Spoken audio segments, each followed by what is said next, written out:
Hey guys, Jason Levine with Harry Levine Insurance here at The Whiskey, talking with you about how to save money on your business insurance.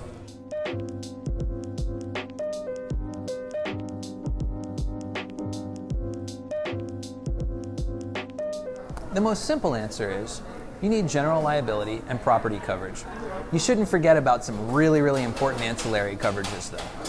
Those are Employment Practices Liability insurance. After all, you are running a staff, and if anybody's ever been up late night or seen the billboards along the side of the interstate, there's constant messaging for staff to make claims about their employers, and that's what that coverage is there for. Your general liability or your property coverage wouldn't respond.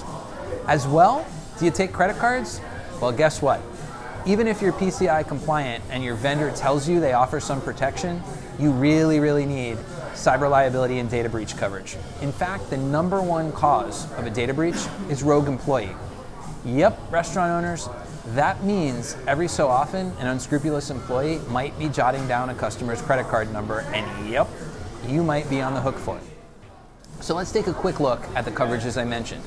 General liability covers third-party bodily injury and property damage. The biggest exposure for you in the restaurant is going to be bodily injury. That means if somebody bites into a shell in their seafood, or they slip and fall, anything like that, general liability would cover. Your property coverage covers your build-out, your tangible goods, your tables, your chairs, your restaurant equipment, your tap handles if you have a bar, things like that. Critically important to make sure that those things are covered, because if something happened to them, the restaurant can't operate. Then we have our data breach and cyber liability. I kind of already explained that, but suffice it to say that if you have credit card exposure, you've got a need for that product. Employment Practices Liability. That one's important. Ultimately, it provides legal defense for allegations, very important here, allegations of things like improper hiring and firing, improper payment of wages, not enough hours being paid, things like that. And again, legal defense for allegations. Why do I keep repeating that? Because you may say, well, I'm the most benevolent business owner there's ever been. I'm not going to do anything wrong. That's great, and it's probably true. The thing is, if you're in business long enough, you're almost certainly going to have an employee who claims otherwise. And in the great old United States of America, you can sue anybody for anything, even if it's just a fishing expedition. So even if you win, you might spend $10,000, $15,000, or $20,000 in attorney's fees just to defend your good name. With Employment Practices Liability insurance, your legal defense would be paid for by a policy that costs a fraction of that amount. And let's not forget what might be one of the most important things in restaurant insurance. That's liquor liability. Your liquor liability is typically packaged with your business owner's or general liability insurance. However, liquor typically has its own set of limits, and what that's all about is if a patron becomes intoxicated and hurts somebody, even if it's in a car on the way home, you can still be sued. Here's where that protection comes in, via your liquor liability. Another important coverage, especially if you have a bar, but in any restaurant setting, is to make sure that your policy includes assault and battery coverage. That coverage often has a lower limit than your main liability limit. In the industry, we call it a sublimit. But be on the lookout for that, because there are a lot of products that actually exclude it or do not cover it.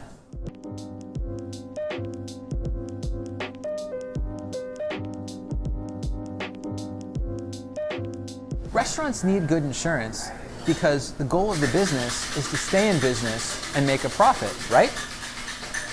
So the better your insurance program, the better your risk is mitigated. And the better your risk is mitigated, the more solid your financial future is known to be for business planning purposes. So a great story about why it's so important to cover your restaurant properly starts with an accidental discharge of a fire sprinkler system. We had an insured a few years ago who this happened to, and the fire sprinkler functioned exactly as it should have and flooded the restaurant. You see, a sprinkler system isn't actually designed to preserve property. It's designed to preserve life. It's buying you time to get out of the building. So, by nature, it destroys property by transmitting as much water as it possibly can. So this restaurant winds up with 2 inches of water on the floor because of an accidental discharge. There was no fire, no life to save, no property to kind of protect. And what wound up happening is multiple television screens were destroyed. The bar, which was ultimately wooden under its facade, was ruined. Rotten, mildewy, needed to be demoed and rebuilt. And because the restaurant owner had properly worked with us to make sure that all of their different types of build-out and tangible property coverages were as they should be, within a matter of days, the restaurant was dried out, cleaned up, the interior rebuilt, and the restaurant back earning revenue. Without that proper coverage, that becomes an out-of-pocket expense. It becomes something that you're on your own about, and it can take months or even longer to get business operations back up and running. It's just critical to have proper risk management in place, meaning insurance policies and processes and procedures, so that if your business suffers an event like an accidental fire extinguisher system release, you can be back up and running in a matter of hours or days instead of weeks or months.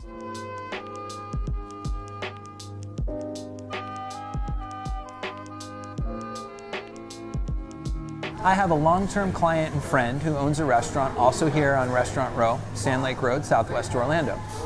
He had a server who did not own a vehicle, and she lived 20, 30 miles away, so she would ride a city bus. And she asked one day, "Mr. Restaurant Owner, I know you're going to cut me after lunch service or put me off clock at about 1:30 or 2 p.m., and you're going to put me back on the clock at about 5 p.m., and that's about how long it would take me to wait for the bus, ride it home, turn around, ride it back. Can I just sit at a table in the corner and read a book? Listen to music on my iPod?" Yes, this goes back to the era of iPods. And being a decent guy, the restaurant owner said, "Absolutely. You may have a table in the corner, you can read a book, listen to music, do whatever you wish." So the server did this for 6 or 8 months. And then came the lawsuit. Because she had never left the premises, there was an argument that she had never actually been off clock. So she was suing the restaurant for improper payment, a wage and hour claim. Ultimately, the case was dismissed in Orange County Court. That's where we are here in the Orlando Metro, Orange County. And it was refiled by the personal injury attorney, who is a big player all across the country now, but a Central Florida home-based firm. They refiled it in federal court, and they lost again. But by the time it was over, this gentleman, whose restaurant's still here on Restaurant Row, had paid about $15,000 in legal fees. The sad thing is, when it was all over, and he hadn't purchased Employment Practices Liability previously, in fact, he said, "I'm a good guy. I treat my people fairly and properly. I just am not going to need this." The sad fact is, once that matter was closed, he did add Employment Practices Liability to his roughly $15,000 a year business owner's policy. It's a very well-performing restaurant, high revenues, for $300 a year. For $300 a year, he actually paid $15,000 out of pocket in legal expenses just to clear his good name. Twice the case was thrown out of court. $15,000 he paid out of pocket for what would have been covered by a $300 a year endorsement that would have been subject to a deductible, yes, but at most the typical deductible is between $2,500 and $5,000. Once again, $15,000 in out-of-pocket legal expenses that could have been settled for likely somewhere south of $3,000 if he had had the proper insurance coverage in place at the time. I could give you an entire speech about products and pricing and underwriting, but it really boils down to one thing. You need a good independent insurance agent on your team. That means along with your banker, along with your real estate agent, along with your accountant, and along with your attorney, you need an independent insurance agent. That person needs to be your trusted advisor. You need to talk to them in full about your operations and your goals.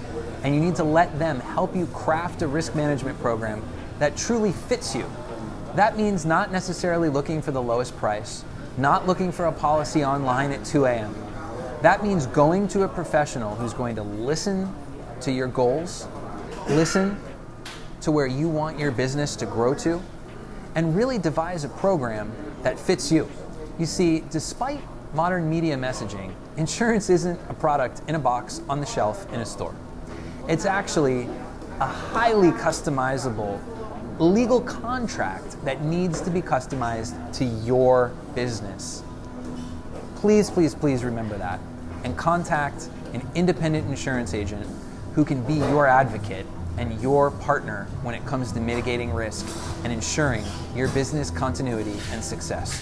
Thank you so much for hanging out with us to talk about restaurant insurance. There's a whole lot more to say, and I encourage you to email me, call me, or stop in anytime. Thanks for joining me here at The Whiskey, and don't forget, click subscribe to the Harry Levine Insurance YouTube channel. It's not just about insurance. We've got apps, burgers, and cocktails too.